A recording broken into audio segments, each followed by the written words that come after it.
Sumainyo ang Panginoon. At sumayo rin. Ang mabuting balita ng Panginoon ayon kay San Lucas. Papuri sa iyo, Panginoon.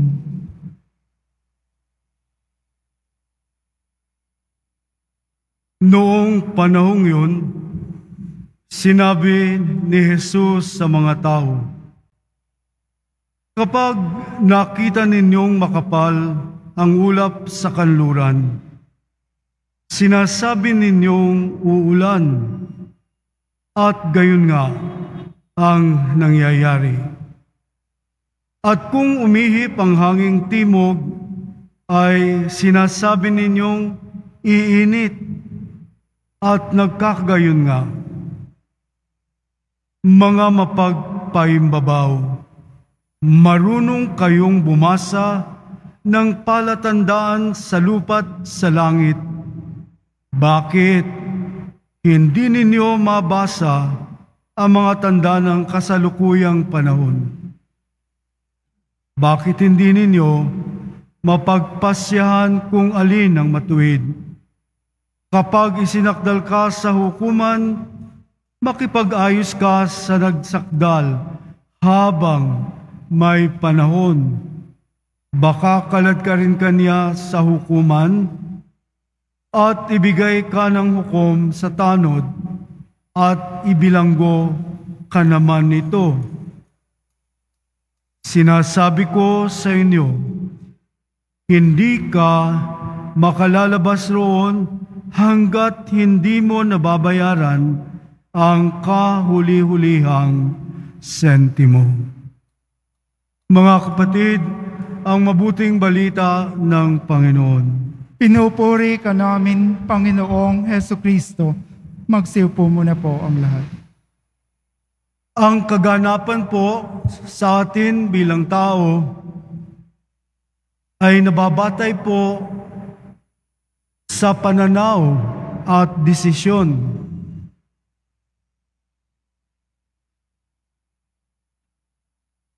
Bakit hindi ninyo mabasa ang mga tanda ng kasalukuyang panahon? Ang tanong ng mahal na pong Jesus Nazareno. Maraming bagay po sa ating buhay na hindi po tayo ang pumili. Nang tayo ipanganak, ang ating mga magulang, nanay at tatay, at ang bansang ating pinanganakan. Mga pangyayari sa ating buhay, sa pagpapalaki sa atin, mga hindi natin pinili. Ngunit ngayon ay nasa sa ating mga kamay ang pagpili kung paano tayo magsasabuhay. Alam niyo po ba yon? Nasa atin ang isang biyaya at taglay na kung paano tayo mabubuhay at kung paano natin bubuhayin ang ating sarili, paano natin dadalhin ang ating sarili. With honor or without, walang may karangalan, may dangal at walang dangal,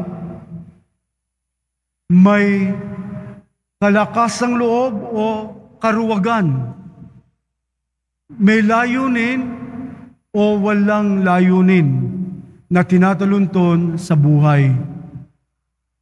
Nagbibigay tayo o gumagawa tayo ng mga desisyong mahalaga at ang iba'y hindi. Tayo'y nag-iisip, gumagamit ng isip, gumagawa ng desisyon, at may pinipili tayo na siyang nagiging sangkap upang tayo ay magkaroon ng isang paghubog. Hinuhubog tayo ng mga desisyong may karampatang matuwid at makatarungan. Hinuhubog tayo sa isang kaparaan ng tamang pamamaraan. Nahuhubog ang ating buhay sa bawat pagdedesisyon at pagpili. Kung tayo ay isang taong may taglay ng pagiging bukas palad at malasakit sa kapakanan ng ating kapwa at tinitignan natin ang mga bagay na tamang pagtrato, makatarungang pagtrato sa ating kapwa-tao ay isang taglay ng ating isip, daloy ng ating puso na nag-uugat sa Kristiyanong pamumuhay, nag-uugat sa mga aral at turo ng ating Poong Jesus Nazareno. Ang ating mga desisyon ay mga desisyong other-centered. Lagi nang nakatuon para sa kapakanan ng ating kapwa.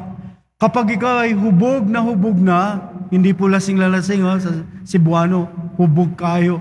Kundi sa Tagalog po, ang katagang hubog ay naipoporma po natin ang ating buhay na naguugat sa tunay na pananalig sa Diyos at nahuhubog po ayon sa mabuting balita ng ating Panginoon. Ang kanyang utos ay nagiging isang marka sa ating buhay. Kaya't meron tayong daloy na kung saan ang pagmamalasakit sa kapwa, other-centered.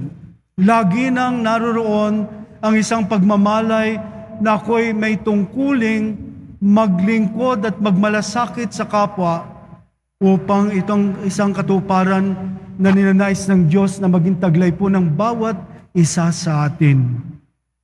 Mga tanda na kung saan ay naroroon ang daloy ng pag-ibig ng Diyos sa bawat isa po sa atin.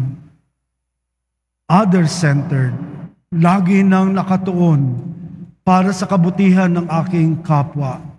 Lagi nang nakatuon na ako'y magbigay buhay sa aking kapwa. Lagi nang nakatuon na ako'y magbigay ng katarungan sa aking kapwa.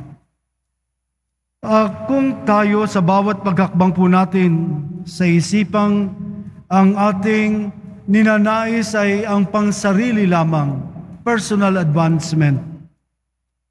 Pinopromote ko ang aking sarili.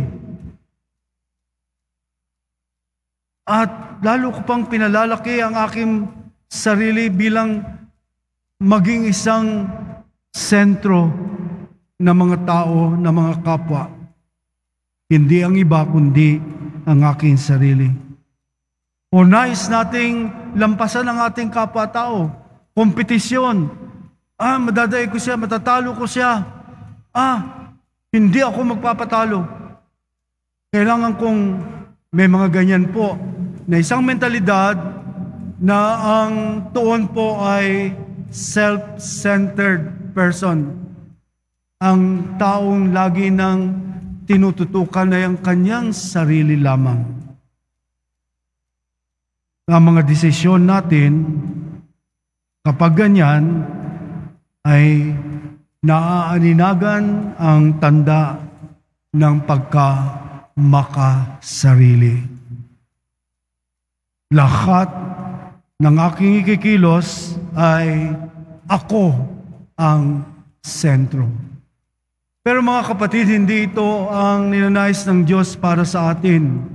Ang ninanais ng ating Poong Jesus Nazareno ay matulad tayo sa Kanya na mabigyan natin ng tunay na paghubog ang pananamit ng ating Poong Jesus Nazareno. Pananamit, anong ibig sabihin? Ang buong katauhan ng Poong Jesus Nazareno ay siyang magiging damit ko upang ang sa katuparan ng aking pagiging isang mananampalataya ay nagtataglay ng pag-uugat sa puso ng pag-ibig ng Diyos para sa kapwa. Kaya't mga kapatid, ang mga turo na inihanay po sa atin ng Poong Jesus Nazareno ay kung paano ang linya ng ating pag-iisip at sinasabi po, ipagbili mo ang lahat ng iyong mga ari-arian at ibigay sa mahihirap. So, sa binata, sabi niya, paano ko po makakamit ang buhay na walang hanggan? Sinabi po ng Poong Jesus Nazareno, pues ibenta mo, ipagbili mo ang lahat ng iyong mga ari-arian. Nalungkot. Umalis siya, nalungkot. Attachment sa sarili. Ibigay sa mahihirap, hindi niya nakita ang tanda ng Poong Jesus Nazareno. Maghugasan ng paa ng bawat kapwa, ibigin, magmahal, tulad ng pagmamahal ng Diyos sa atin. Ang mga kahinaan po natin bilang tao ay nagiging isang hadlang upang tayo po ay hindi makapagdesisyon at pumili ng tama. Ipinadala po ng Poong Jesus Nazareno ang Espiritu Santo na handang tumulong po sa atin at tayo liwanagan.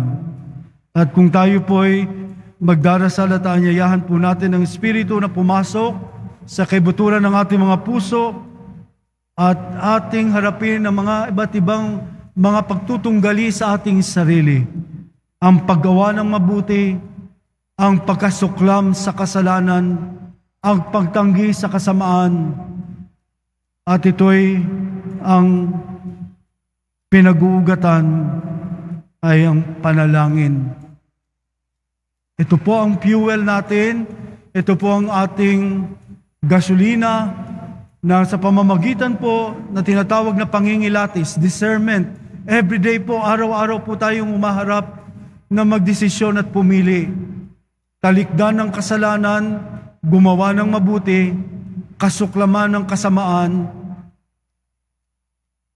humarap sa Diyos sa pang-araw-araw na buhay na kung saan ang kamalayan ng Diyos ay maranasan natin sa araw-araw sa pamamagitan ng mga desisyon at pagpili para sa Diyos. Yun po, may dalawang landas tayong hinaharap po araw-araw sa ating buhay.